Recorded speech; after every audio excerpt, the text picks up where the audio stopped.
Hi everyone, I'm Josh, and this is Josh Wright Piano TV. Thanks so much for joining me today. I wanted to discuss a simple concept, but something that we haven't ever talked much about on this channel. It's where to look when you're playing.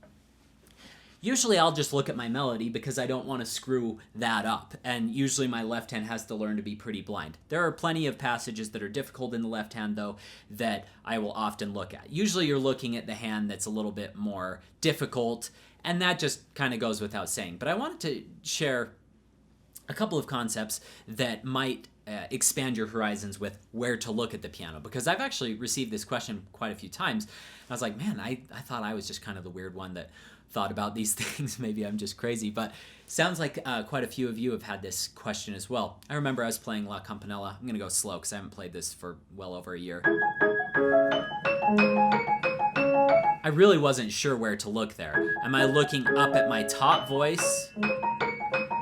Up. And just being blind on this? Am I looking at that G sharp right here? Or am I looking more at my left hand? Left hand's easy enough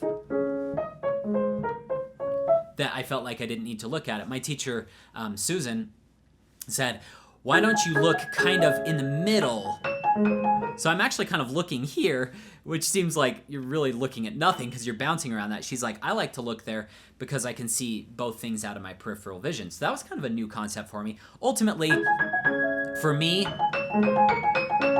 I like to look at the top, but I thought that was really interesting that she said that. So sometimes when you're playing like a lot of material where the hands are moving apart from each other, sometimes just looking dead center and using your peripheral vision and kind of keeping tabs on both hands is kind of fun and helpful. The other thing that I wanted to discuss is just trying to change things up a bit. For instance, I've been working on the Chopin Concerto.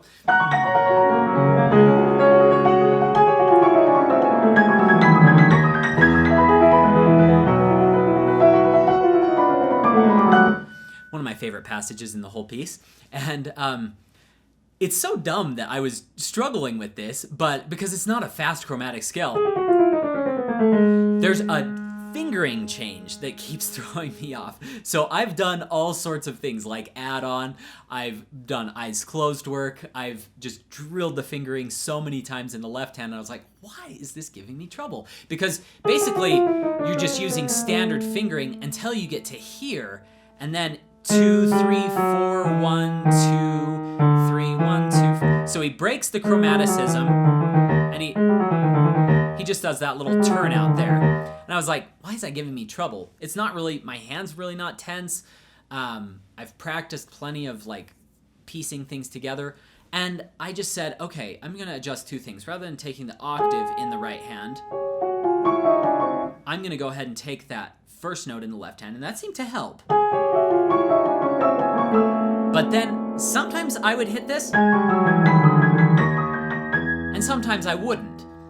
And I was always looking at the right hand because I said, I really don't want to mess that up. How bad would it sound if you went, you know, and you started playing these random notes up top? That would sound horrible. But I was like, this really isn't that hard. See, I just did that with eyes closed. Okay, why don't I try looking at the left hand? And I'm like, Josh, you idiot, look at that 2 right there on that G sharp. And if I hit that 2, it works. If I miss that 2, the passage falls apart. And the passage really doesn't fall apart. I just kind of flub my way through it like fake, like. And the trained ear would hear that, but, you know, most people in the audience may not hear it. But I know if I hit that 2 there,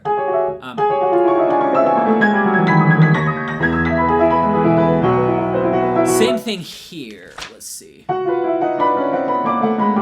on the F sharp, because that's where he starts to break the chromaticism, is right around that point, and I know if I hit that 2. So I just changed that up. Let me give it a try. This is still pretty new for me, performing-wise. It's all memorized now, but.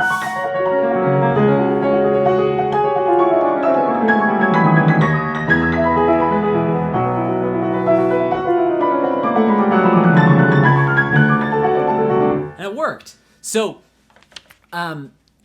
Changing where I looked drastically changed how I felt the passage. I had to trust myself a little bit more to not miss any of those right hand notes there. So I just worked a little bit of eyes closed work to do that so that I had the convenience of looking at that. So if you notice that something keeps plaguing you in your pieces and you've tried all of the usual methods like add-on, you've done rhythm work if it's continuous 16th note or 8th note passages like we see here, these are just continuous 16th notes. You've done eyes closed, you've tried inserting gaps. I've discussed that in videos before. You've tried all these methods that we kind of cycle through on this channel and it's still not working. Try changing up where you look, and it might just be the unlock to help you.